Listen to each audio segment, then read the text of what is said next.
الحمد لله رب العالمين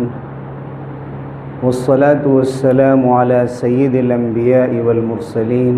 محمد بن عبد الله الأمين وعلى آله وأصحابه الغر الميامين ومن تبعهم بإحسان ودعا بدعوتهم إلى يوم الدين أما بعد فأعوذ بالله من الشيطان الرجيم بسم الله الرحمن الرحيم ولا تصعر خدك للناس ولا تمش في الأرض مرحا إن الله لا يحب كل مختال فخور وقال النبي صلى الله عليه وسلم لا يدخل الجنة من كان في قلبه مثقال ذرة من كبر او كما قال علیہ الصلاۃ والسلام۔ محترم حضرات، معزز خواتین اسلام، ہم سب کے لیے بڑی سعادت اور نیک بختی کی بات ہے کہ اللہ رب العزت نے ہمیں مسلمان بنایا، بے شمار نعمتوں سے نوازا، فضیلت کے بہت سے مواقع عطا فرمائے، جن میں یہ بہت اہم موقع جمعے کا دن ہوتا ہے، جس دن کو اللہ تعالیٰ نے بندوں کے لیے اپنے آپ سے قریب ہونے کا ذریعہ بنا دیا۔ سورہ کہف کی تلاوت کے ذریعے، رسول اللہ پر درود و سلام کے ذریعے، اور اللہ کی بارگاہ میں عبادت کر کے، دعائیں کر کے، اور اذکار کے ذریعے، اور جتنے بھی نیک اعمال ہیں ان سب کی فضیلت اللہ تعالیٰ نے مبارک مواقع پر بڑھا دی ہیں، جن میں سے جمعہ بھی ہے۔ اللہ تعالیٰ ہر جمعے کو وہ ہمارے لیے ہمارے درجات میں بلندی کا ذریعہ بنائے، ہماری معافی کا ذریعہ بنائے، اور ہم سب کو اپنے عرش کے سائے تلے اس دن جمع فرمائے جس دن اس کے عرش کے سائے کے سوا کوئی سایہ نہ ہو۔ حضرات، اللہ تعالیٰ نے جو اپنی صفات بیان فرمائی ہیں، اپنے اسماء حسنہ بیان فرمائے ہیں، اللہ تعالیٰ کے جو اچھے اچھے نام ہیں، 99 مشہور ہیں اور اس کے علاوہ بھی بہت سے نام ہیں، ان میں ایک بہت اہم نام ہے المتکبر، عظمت والا، لارڈ آف گریٹنس، کہ اللہ رب العزت ہی بڑائی اور عظمت اور کبریائی کا مستحق ہے، اور وہی ملک الملوک ہے، وہی شہنشاہ ہے، ساری عظمتیں اور بڑائیاں اسی کو سجتی ہیں۔ وَلَهُ الْكِبْرِيَاءُ فِي السَّمَاوَاتِ وَالْأَرْضِ، آسمانوں میں اور زمین میں جو عظمت اور بڑائی ہے صرف اسی کی ہے، میجسٹی صرف اللہ کے لیے۔ دنیا کے جتنے بھی ہز میجسٹی کنگ ہیں اللہ کے سامنے ہیچ ہیں۔ اللہ رب العزت نے کسی کو یہ حق نہیں دیا ہے کہ وہ اس بنیاد پر اپنے آپ کو بڑا سمجھیں، وہ زمین پر فرعون اور حامان اور قارون کا کردار ادا کریں، نمرود کا کردار ادا کریں، بلکہ اللہ تعالیٰ نے اقتدار اس لیے عطا فرمایا، کرسیاں اس لیے عطا فرمائیں تاکہ داؤد اور سلیمان کی طرف اللہ کے سامنے جھکنے والے بھی ہوں اور اللہ کی نعمتوں پر شکر کرنے والے بھی ہوں۔ آپ تصور کریں کہ اگر کسی بادشاہ کا تاج اس کے غائبانے میں کوئی اپنے سر پر رکھ لے اور اس کی خاص کرسی پر بیٹھ جائے، اس کے تخت اقتدار پر بیٹھ جائے، اور اچانک بادشاہ آ جائے تو اس کو کیا منہ دکھا سکتا ہے اور اسے کیسی سزا دی جائے گی؟ تو کبریائی صرف اللہ کی چادر ہے، بلندی اور عظمت صرف اللہ کے لیے، وہ جسے چاہے عطا کرے، جسے چاہے عزت دے، وہ المعز ہے، عزت دینے والا ہے۔ اور اللہ نے وعدہ فرمایا کہ وَلِلَّهِ الْعِزَّةُ وَلِرَسُولِهِ وَلِلْمُؤْمِنِينَ، عزتیں ساری اللہ کے لیے ہیں، اس کے رسول کے لیے ہیں، ایمان والوں کے لیے ہیں، ایمان کی بنیاد پر، تقوی کی بنیاد پر، اچھے کردار کی بنیاد پر تواضع کی بنیاد پر، اللہ کے دین کی خدمت کی بنیاد پر، قرآن سے تعلق کی بنیاد پر، ان اکرمکم عند اللہ اتقاکم، تم سب کو اللہ تعالیٰ نے برابر بنایا ہے، لیکن تم میں سب سے زیادہ عزتوں والا وہ شخص ہے جسے اللہ نے سب سے زیادہ اپنا تقوی نصیب فرمایا ہے، اپنا لحاظ اور اپنے آپ سے شرم نصیب فرمایا ہے، حلال و حرام کی تمیز نصیب فرمائی ہے،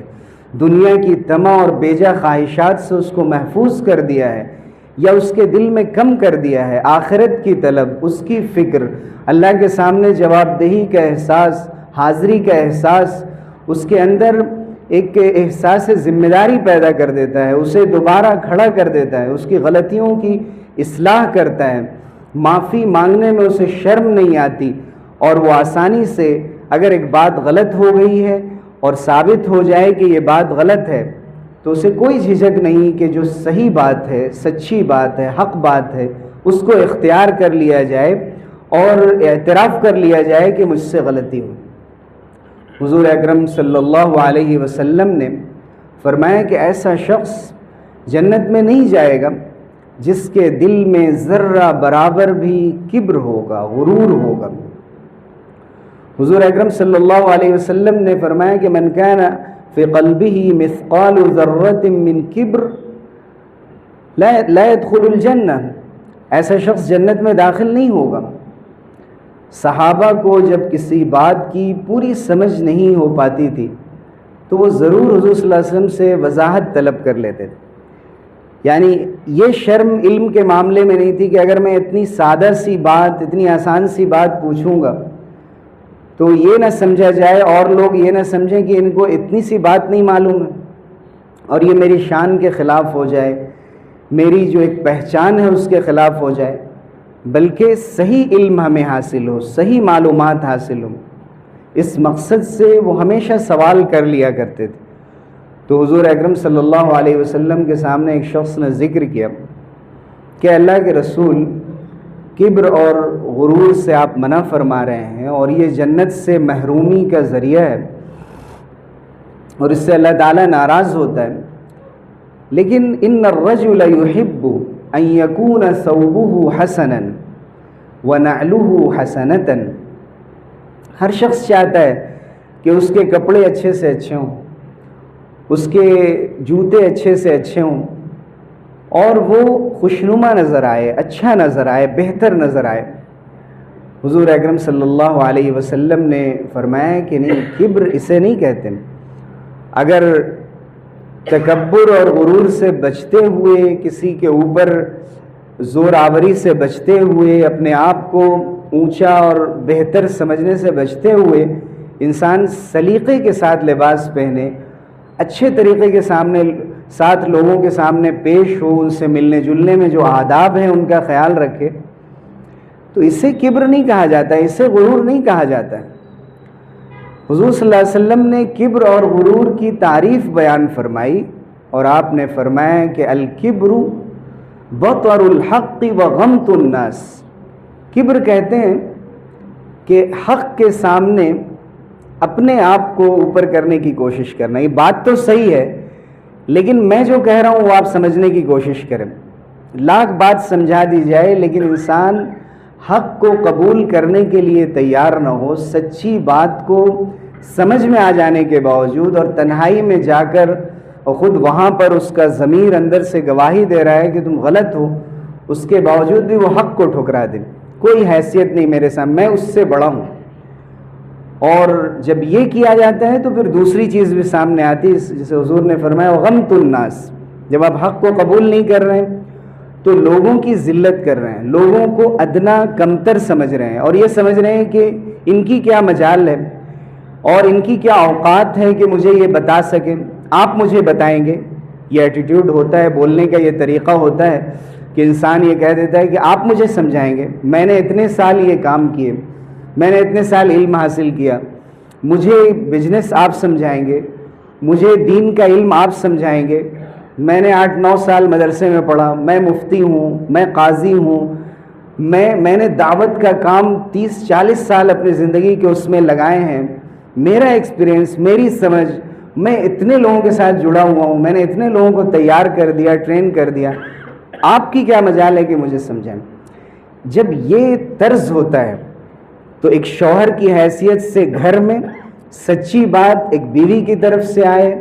باپ کی حیثیت سے سچی اور صحیح بات، صحیح مشورہ، درست رائے جو آگے چل کر صحیح رزلٹ اور نتیجہ دے، بچوں کی طرف سے، بچیوں کی طرف سے آئے، ایک استاد کی حیثیت سے اگر شاگردوں کی طرف سے آئے، اور جتنی بھی حیثیتیں ہمارے معاشرے میں بڑے اور چھوٹے کے درمیان ہے، عزت اور احترام کے باوجود جب صحابہ حضور کو مشورے دے سکتے تھے جہاں مشورے کی طلب تھی، صحیح بات حضور اکرم صلی اللہ علیہ وسلم اس خاص دائرے میں سمجھنا چاہتے تھے کہ یہاں پر کیا کرنا بہتر ہوگا، تو صحابہ کو موقع دیا گیا کہ مشورہ دے۔ وَشَاوِرْهُمْ فِي الْأَمْرِ، حضور کو حکم دیا گیا کہ ان سے مشورہ کرے، اس سے انسان چھوٹا نہیں ہوتا۔ وَأَمْرُهُمْ شُورَىٰ بَيْنَهُمْ، ان کے جتنے معاملات ہیں وہ آپس کے مشورے سے طے ہوتے ہیں۔ حضور اکرم صلی اللہ علیہ وسلم نے فرمایا کہ اگر ہم لوگوں کو حیثیت دینا شروع کر دیں، ہم لوگوں کو عزت دینا شروع کر دیں، اور ان سب کی بنیاد ہے محبت، اللہ کی مخلوق سے محبت کرنا شروع کر دیں، لوگوں سے ان کی چھوٹی چھوٹی باتوں کی وجہ سے نفرت کرنا چھوڑ دیں، ان کے بولنے کا اسٹائل پسند نہیں ہے، ان کا طرز زندگی پسند نہیں ہے، ان کا پہناوا، ان کی پوشاک، ان کا لباس پسند نہیں ہے، مجھے ان کے ساتھ بس اچھا نہیں محسوس ہوتا ہے، کسی وجہ سے بھی میں نہیں بتا سکتا ہوں۔ یہ ساری باتیں دل میں رکھی جا سکتی ہیں اور کوشش کی جا سکتی ہے کہ رفتہ رفتہ اسے بھی ختم کیا جائے، لیکن کم سے کم اس کا اظہار تو نہ ہو، اس کی وجہ سے کسی کو کمتر تو نہ سمجھا جائے،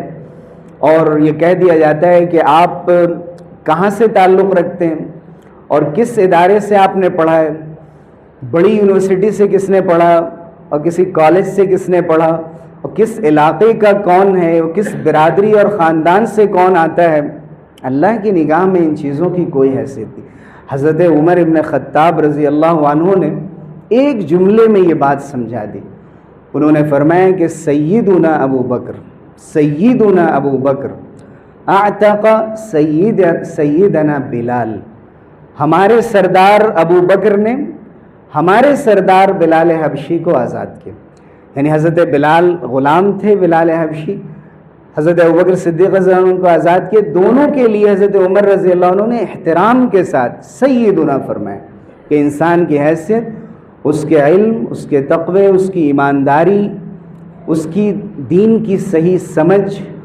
اور عبادت کے اس کی خشوع و خضوع اور اللہ کے سامنے جھکنے کا اس کا انداز اور اس کے سجدے اور اس کی دعائیں اور قرآن سے اس کا بے حد تعلق، ان سب کے بعد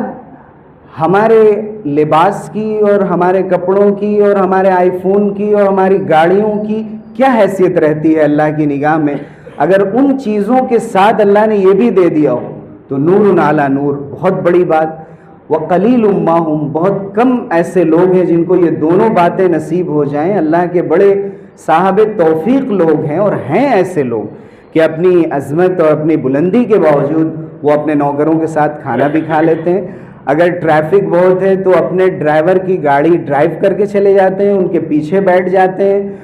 اور ان کو کوئی اس میں آر نہیں ہوتی، انہیں معلوم ہے کہ میری عزت ان چیزوں کی وجہ سے نہیں ہے، میری عزت، میرا رتبہ یا لوگوں کے درمیان جو اللہ تعالیٰ نے مجھے تھوڑا بہت مرتبہ دیا ہے وہ میرے اخلاق کی وجہ سے، لوگوں کے ساتھ اچھے سلوک کی وجہ سے۔ اور خاص بات یہ ہے کہ یہ سلوک اور اخلاق اور اچھا برتاؤ اگر صرف مجلس میں ہو، باہر ہو، لوگوں کے ساتھ ہو، سوشل میڈیا پر ہو، اپنے کو بہتر دکھانے کے لیے ہو، اور اپنے قریب ترین لوگوں کے ساتھ جن کے ساتھ ہر وقت اٹھنا بیٹھنا ہے، اپنے بیوی بچوں کے ساتھ جہاں کوئی دیکھنے والا نہیں ہوتا ہے، وہاں پر ہمارا انداز بہت زیادہ متکبرانہ ہوتا ہے، وہاں ہمارا انداز ہمیشہ ایسا ہوتا ہے کہ ہم غصے میں ہوتے ہیں، زبان پر ہمیشہ گالیاں رہتی ہیں، زبان پر ہمیشہ جب زبان سے الفاظ نکلتے ہیں تو ایسا لگتا ہے کہ ایک دھواں نکل رہا ہے اور راکھ کر دے گا، ایک آگ نکل رہی ہے جو خاک کر دے گی، جلا دے گی پورے گھر کو اور پورے خاندان کو برباد کر دے گی۔ مختلف موقعوں سے آپ دیکھیں گے کہ بڑی بڑی پارٹیوں میں، بڑی بڑی جگہوں پر، بڑی دعوتوں میں بس اوقات لوگ پوچھتے ہیں کہ یہ کون صاحب نظر آ رہے ہیں، یہ تو ہماری شان کے نہیں لگ رہے ہیں، ہمارے رتبے کے، یہ کیسے آ گئے ہم؟ یہ اس طرح سوچنے کا ہمیں حق نہیں دیا گیا، ہمیں اس سے منع فرمایا گیا ہے، اور اس کی بڑی تاکید کی گئی ہے۔ الکبیر المتعال، وہ بڑا ہے، وہ بلند ہے، وہ عظمت والا ہے۔ جو لوگ اللہ کی شان میں یہ کرتے ہیں کہ جب ان سے کہا جاتا ہے وَإِذَا قِيلَ لَهُمُ اسْجُدُوا لِلرَّحْمَنِ قَالُوا وَمَا الرَّحْمَنُ، کہا جاتا ہے کہ سجدہ کرو رحمان کو، تو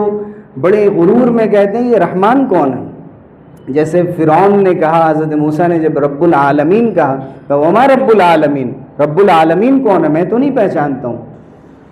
یہ انداز جب اختیار کیا جاتا ہے تو انسان کی تباہی، اس کی بربادی اور اس کا انجام طے ہوتا ہے، چونکہ دونوں کردار قرآن میں بار بار بیان کیے گئے۔ حضرت آدم علیہ السلام سے اس درخت کی طرف جانے کی حد سے بڑھی ہوئی خواہش جس سے منع کیا گیا تھا خطا ہو گئی، لیکن فتلقى آدم من ربه کلمات، آدم نے اپنے رب سے کچھ کلمات، یعنی ربنا ظلمنا انفسنا وان لم تغفر لنا وترحمنا لنکونن من الخاسرین، جب حاصل کر لیے اور سیکھ لیا اور وہ دعا کر لی تو اللہ نے معاف کر دیا اور ان کا رتبہ بلند کر دیا۔ لیکن آپ دیکھیے کہ دوسری طرف تکبر عزازیل را خار کر، تکبر عزازیل را خار کر، بزندان لعنت گرفتار کر۔ عزازیل ابلیس اور شیطان کو کہتے ہیں کہ وہ صرف تکبر کی وجہ سے مارا گیا، کہ اللہ تعالیٰ نے فرمایا کہ سجدے کا حکم میں نے دیا تھا، کسی اور نے دیا ہوتا تو میں نے کہا تھا ما منعک ان تسجد اذ امرتک، تمہیں سجدہ کرنے سے کس چیز نے روکا تھا جب حکم میں نے دیا تھا، اس کے باوجود نہیں کیا۔ انا خیر من، میں ان سے بہتر ہوں۔ یہ انا جو ہے، یہ میں، انا خیر من، یہ اس کو بعض لوگوں نے انا الابلیسیہ، یہ ابلیسی انا ہے، یہ شیطانی انا ہے۔ گیا شیطان مارا ایک سجدے کے نہ کرنے سے، اگر لاکھوں برس سجدے میں سر مارا تو کیا مارا؟ زندگی بھر اس نے سجدہ کیا، عبادت کی، اللہ تعالیٰ کا بڑا عشق کرنے والا اور بڑا عابد، لیکن وہ عارف نہیں تھا۔ صحیح اللہ کی معرفت اور اللہ کی جانب سے کیا خصوصیت کسے ملی ہے، اس نے صرف یہ دیکھا کہ مٹی نیچے زمین پر پڑی ہوتی ہے اور آگ اوپر کی طرف اٹھتی ہے، پھر انسان اپنی عقل سے اس قسم کے فیصلے کرتا ہے اور اس بنیاد پر اپنے آپ کو بڑا یا چھوٹا سمجھنے لگتا ہے۔ حضور اکرم صلی اللہ علیہ وسلم نے صحابہ کو اس بات کی تاکید کی تھی کہ زبان سے کسی کو کوئی غلط جملہ نہ کہا جائے، سزا ہوتی تھی۔ سزا جس شخص کو جرم کی سزا ہو رہی ہے، لوگ گزرتے ہوئے کبھی کبھی اس پر جوتے پھینک دیتے، کبھی کوئی سخت بات کہہ دیتے، حضور صلی اللہ علیہ وسلم منع فرماتے۔ اس نے ایسی توبہ کی ہے کہ اگر مدینے کے تمام ان لوگوں کے درمیان تقسیم کر دی جائے جو دونوں پہاڑیوں کے درمیان رہتے ہیں تو سب کے لیے کافی ہو جائے، تمہیں حق نہیں ہے۔ حضرت بلال کو کسی نے کہہ دیا یا ابن السودا، اے کالی عورت کے بیٹے، اے سیاہ فام عورت کے بیٹے، حضور نے فرمایا انک امرؤ فیک جاہلیہ، جناب آپ کے اندر ابھی جاہلیت کے اثرات ہیں، ایمان کے اثرات اور مضبوط کرے۔ زبان پر یہ بات اگر آ رہی ہے تو یہ کوئی معمولی بات نہیں ہے، اس سے گھن آنی چاہیے، اس سے نفرت ہونی چاہیے۔ ایک مومن اور اپنی زبان پر ایسی بات لائے جس سے کسی کو شرمندہ کر دے، جس سے کسی کی دل آزاری ہو، جس سے کسی کو تکلیف ہو جائے، اس کے دل میں بات گھر کر جائے کہ میری خودداری کے خلاف بات کہی گئی، میری عزت نفس کو ٹھیس پہنچائی گئی اور میرا ایگو ہرٹ کیا گیا، اور انسان اپنے آپ کو ذلیل محسوس کرنے لگے، اس کا سر شرم سے جھک جائے، تو انسان کو احساس ہونا چاہیے کہ مجھ سے غلطی ہو گئی اور میں اس سے معافی مانگ لوں۔ نحن اکثر اموالا واولادا وما نحن بمعذبین، یہ کافروں کا طریقہ ہے، ہمارے پاس مال زیادہ ہے، ہمارے بچے زیادہ ہیں، ہمیں سزا نہیں دی جائے گی۔ قال له صاحبه وهو يحاوره انا اکثر منك مالا واعز نفرا، اس کے ساتھی نے اس سے کہا جب بات کر رہا تھا کہ میرے پاس مال زیادہ ہے، میرے پاس جاہ و حشم زیادہ ہیں، زیادہ لوگ ہیں ہمارے ساتھ چلنے والے، ہمارے لیے عزت کے ساتھ کھڑے ہونے والے اور ہمارے لیے کلیپس کرنے والے، بہت لوگ ہیں، ہمارے فالوورز بہت زیادہ ہیں. اس وقت قرآن مجید نے اس سے منع فرمایا کہ انا اکثر منک مالا واعز نفرا. آگے بیان فرمایا کہ پھر اس کا کیا انجام، اللہ تعالیٰ نے کس انجام سے اسے دوچار کیا. قارون کا ذکر کیا گیا، ان قارون کان من قوم موسیٰ فبغى علیہم. قارون، فرعون اور حامان تو باضابطہ منسٹر تھا خاص فرعون کا، لیکن قارون حضرت موسیٰ علیہ السلام کی قوم سے تعلق رکھتا تھا، ان کا سگا چچا زاد بھائی تھا. لیکن اس کے ذہن میں یہی غرور آ گیا کہ میرے پاس کیا کمی اور میں ان بنی اسرائیلیوں میں بیٹھنے کے لائق نہیں ہوں میرا. اور قرآن نے 3 لوگوں کا ذکر کیا حضرت موسیٰ کے واقعے میں. گویا یہ 3 اہم کردار تھے کہ جن کے لیے موسیٰ اور ہارون کو بھیجا گیا تھا، اور باقی سب لوگ ان کے پیچھے چلنے والے تھے. ان میں سے ایک قارون بھی تھا کہ جس نے منافقت کی اور ان کی طرف سے ادھر چلا گیا کہ وہاں عزت ہمیں زیادہ حاصل ہوگی. قرآن کا فبغى علیہم، ان کے خلاف گیا، اس نے بغاوت کی، ان پر ظلم کیا نصیحت کے باوجود، سمجھانے کے باوجود. فخسفنا به وبداره الارض، جب اس نے کہا کہ انما اوتیته علی علم عندی، میرے پاس خاص کمال ہے، ہنر ہے، میں ایکسپرٹ ہوں، میں یہ سمجھتا ہوں کہ یہ دولت صرف میری مہارتوں کی وجہ سے ملی ہے، میرے اندر جو بزنس کی سمجھ ہے اس وجہ سے ملی ہے، کوئی اور اسے حاصل نہیں کر سکتا، یہ میرا کمال ہے. تو اللہ تعالیٰ نے اس کے مقابلے میں یہ فرمایا فخسفنا به وبداره الارض. لوگ آرزو کرتے تھے کہ اللہ ہمیں قارون کی طرح بنا دیجئے. جب دیکھا کہ اس کو اور اس کے محل سمیت اسے اللہ نے زمین میں دھسا دیا تو وہ لوگ کہنے لگے وَيْكَأَنَّ اللَّهُ، کہیں اللہ تعالیٰ زمین میں دھسا نہ دے اور انسان اپنے آپ کو غرور اور تکبر میں مبتلا نہ کرے. پھر فرمایا تِلْكَ الدَّارُ الْآخِرَةُ نَجْعَلُهَا لِلَّذِينَ لَا يُرِيدُونَ عُلُوًّا فِي الْأَرْضِ وَلَا فَسَادًا وَالْعَاقِبَةُ لِلْمُتَّقِينَ. یہ آخرت کا گھر ہم نے ایسے ہی نہیں سجایا ہے، ایسے ہی نہیں بنایا ہے. اتنی بڑی عزت کا ٹھکانہ ان لوگوں کے لیے جو تکبر نہیں کرتے، جو زمین میں فساد اور بگاڑ نہیں پھیلاتے، جو بیلنس کو خراب نہیں کرتے، جو انصاف کے خلاف جا کر کسی پر ظلم نہیں کرتے. بہترین انجام تقوی والوں کے لیے ہے، ان لوگوں کے لیے ہے جو اللہ تعالیٰ کی نعمتوں کو سمجھیں، ان پر شکر ادا کریں اور ہمیشہ اس بات کا احساس رہے کہ میں اللہ کا بندہ ہوں تو میرے اندر بندگی رہے، میرے اندر عاجزی رہے، میرے اندر تواضع اور انکساری رہے. حضرت عبد الرحمن ابن مہدی جو بہت بڑے محدث ہیں، کہتے ہیں میں جنازے میں جا رہا تھا اور ایک بڑے عالم دین حضرت عبید اللہ بن حسن وہاں موجود تھے. تو چلتے چلتے میں نے ان سے ایک مسئلہ پوچھا اور انہوں نے مسئلہ غلط بتایا. تو فوراً عبد الرحمن ابن مہدی کو تحقیق نہیں تھی، لیکن انہیں یقین ہو گیا کہ جو یہ بتا رہے ہیں وہ صحیح نہیں ہے. تو انہوں نے کہا اصلحک اللہ المسألۃ کذا و کذا، آپ اپنی اصلاح کر لیں، اللہ آپ کو اس کی توفیق دے، مسئلہ شاید ایسے نہیں ہے ایسے. اس وقت انہوں نے تھوڑی دیر سر جھکایا حضرت عبید اللہ ابن حسن نے، اور پھر سر اٹھا کر انہوں نے کہا کہ میں یہ پسند کروں گا کہ تھوڑی سی سبکی تو ہوگی کہ ایک بڑے عالم دین ہونے کے باوجود مجھ سے غلطی ہو رہی ہے، لیکن انا ارجع وانا صاغر، یہ سبکی اٹھانے کے لیے، تھوڑی دیر کی ذلت اٹھانے کے لیے میں تیار ہوں، لیکن میں رجوع کرتا ہوں. آپ نے جو بات کہی یہ بالکل صحیح ہے، میں غلط پر تھا. اور پھر انہوں نے ایک خاص بات فرمائی، جو اللہ کے نیک اور بڑے بندے ہوتے ہیں ان کی باتیں بھی ویسے ہی ہوتی ہیں. انہوں نے فرمایا کہ لَأَنْ أَكُونَ ذَنَبًا فِي الْحَقِّ خَيْرٌ مِّنْ أَكُونَ رَأْسًا فِي الْبَاطِلِ، میں حق کی آخری صف میں رہوں، ٹیل بن جاؤں، دم بن جاؤں، اس سے بہتر ہے کہ میں باطل کے پہلی صف میں رہوں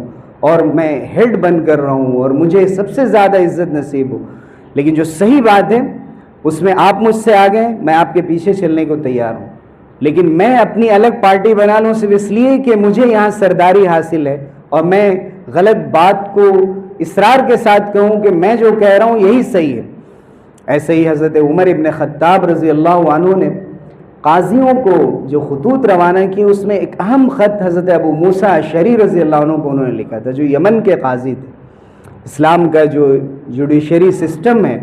اس میں یہ خط بہت بنیادی حیثیت رکھتا ہے، جس میں یہ نصیحت کی تھی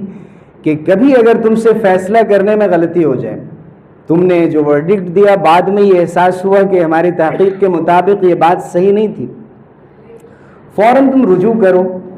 دونوں پارٹیز کو بلاؤ اور بتا دو کہ حق میں نے آپ کو دے دیا تھا، آپ کا نہیں تھا، حق ان کا تھا، یہاں ہم سے فیصلہ کرنے میں مجھ سے غلطی ہوئی۔ اس لیے کہ آگے فرمایا حضرت عمر رضی اللہ عنہ نے کہ ان الرجوع الی الحق خیر من التمادی فی الباطل، حق کی طرف لوٹ آنا باطل میں سرگردہ رہنے سے اور باطل کے دائرے میں ہی بھٹکتے رہنے سے بہتر ہے۔ کہ دل میں آ رہا ہے لیکن ہم تحقیق بھی کر رہے ہیں، صحیح بات بھی معلوم ہو گئی، اس کے باوجود بھی اعتراف کرنے کو تیار نہیں، اور یہ کہہ رہے ہیں کہ مستند ہے میرا فرمایا ہوا اور سارے عالم پہ ہوں میں چھایا ہوا، جو میں نے کہہ دیا وہ حرف آخر ہے، اس میں کسی قسم کی کوئی تبدیلی نہیں ہو سکتی۔ یہ کردار اور یہ سلوک اللہ تعالیٰ کو سخت ناپسند ہے، اور اللہ تعالیٰ نے، حضور اکرم صلی اللہ علیہ وسلم نے بار بار اپنی حدیثوں میں اس سے منع فرمایا۔ حضور نے فرمایا کہ ان اللہ یحب الرجل التقی الغنی الخفی، اللہ تعالیٰ ایسے بندوں کو پسند فرماتا ہے جو تقوی والا بھی ہو، لوگوں کی دولت سے اور ان کے سامنے اپنی حاجت روائی سے بے نیاز ہو، اور اس کے ساتھ چھپ جاتا ہو، اخفا ہو اس کے اندر، اخفاء حال، اس کی عبادتیں لوگوں کو نہیں معلوم، اس کی تلاوتیں لوگوں کو نہیں معلوم، اس کے سجدے لوگوں کو نہیں معلوم، اس کار خیر میں وہ کتنا خرچ کرتا ہے، صدقے اور خدمت خلق کے لیے کیا کیا کرتا ہے لوگوں کو نہیں معلوم، لیکن وہ اس کی پرواہ نہیں کرتا، چونکہ اسے معلوم ہے کہ اللہ رب العزت کے پاس کوئی چیز نہیں چھپتی اور اللہ کو سب کچھ معلوم۔ پھر حضور اکرم صلی اللہ علیہ وسلم نے یہاں تک فرمایا کہ جو لوگ کبر کرنے والے ہیں اور غرور کرنے والے ہیں اور توبہ نہیں کرتے ان باتوں سے، اور ہمیشہ ایک خاص شان اور شوکت کے ساتھ اپنے آپ کو پیش کرنا چاہتے ہیں، وہ قیامت کے دن چھوٹی چھوٹی چیوٹیوں کی شکل میں جمع کیے جائیں گے، امثال الذرۃ فی صورت الرجال، ان کے احساسات تو انسانوں جیسے ہوں گے، ان کی فیلنگ انسانوں جیسی ہوگی، لیکن اتنا حقیر بنا کر ان کو پیش کیا جائے گا کہ یطؤہم الناس بالاقدام، لوگ اپنے قدموں سے ان کو رونتے ہوئے جائیں اور کوئی پرواہ نہ کرے۔ اس لیے یہ نہیں سمجھنا چاہیے کہ غرور اور تکبر کوئی معمولی چیز ہے، انسان کے سارے اعمال کو اکارت کر دینے والی چیز ہے، ضائع کر دینے والی چیز ہے۔ اس لیے ہمیشہ ان گناہوں پر خاص طور سے فوکس کرنا چاہیے، ان سے توبہ کریں، اور توبے کے لیے یہ نہیں ہونا چاہیے کہ موقع ملے گا تو کریں گے، چلتے پھرتے اللہ نے یہ زبان دی ہے، اللہ نے سانسیں دی ہیں بولنے کی، اور شرمندگی کے لیے ضمیر دیا ہے، دل دیا ہے، دماغ دیا ہے، اپنے گناہوں کی سمجھ دی ہے، جب یاد آ جائے انسان توبہ کر لے، سچے دل سے کہے اللہ میرے اندر یہ عادت ہے، میں سچے دل سے توبہ کرتا ہوں، میں نہیں کروں گا، اور یہ میرے اندر یہ خرابی نہ جانے کب داخل ہو گئی، اللہ مجھے آج کسی نے احساس دلا دیا، میں آج کے بعد نہیں کروں گا، آپ کے حضور میں اس سے تائب ہوتا ہوں، مجھے آخرت کی عزت چاہیے، مجھے وہاں کبھی محروم نہ فرمائیے گا، وَلَا تُخْزِنَا يَوْمَ الْقِيَامَةِ، قیامت کے دن ہمیں رسوا مت کیجیے گا۔ بس اس بات کے احساس کے ساتھ اگر انسان زندگی گزارے، اللہ تعالیٰ علم میں بھی برکت دیتا ہے، مال میں بھی برکت دیتا ہے، عزتیں اور شہرتیں بھی نصیب فرماتا ہے، انسان کے نام اور کام کو اگلی نسلوں میں باقی رکھتا ہے، ان کا فیض اور ان کے کردار کی اچھی خوشبو ہمیشہ پھیلتی رہتی ہے۔ اللہ تعالیٰ ہم سب کو اس کی توفیق عطا فرمائے، آمین وآخر دعوانا۔